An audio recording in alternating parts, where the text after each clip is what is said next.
Directionally Challenged Hiker here this Friday, January 13th. And today I am going to show you how I reattached my vacuum head with a simple earplug. As you can see, the head just kind of falls off. Guess I'm kind of hard on vacuums because I go through them. But if you can see, there's a little hole there.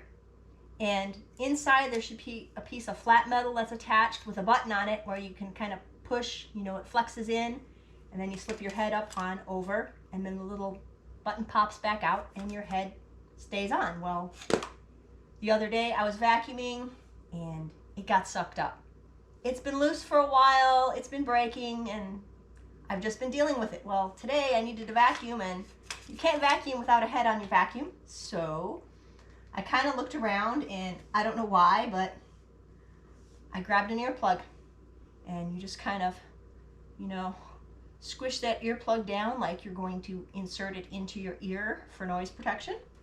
And then you kind of shove it in that little hole there, and you have to give it a couple seconds, to kind of, I guess reinflate's probably not the right term, but get itself back to its normal size, or try to.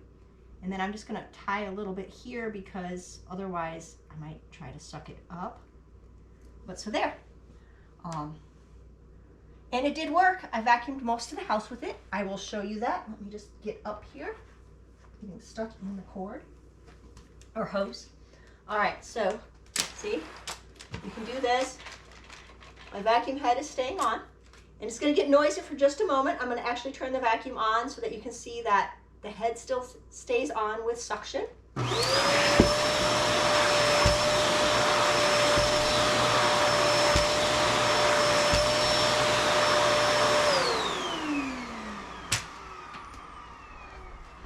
So anyway, that is how I reattached my vacuum head with a simple earplug and vacuumed most of the house this afternoon. So until next time, Directionally Challenged Hiker.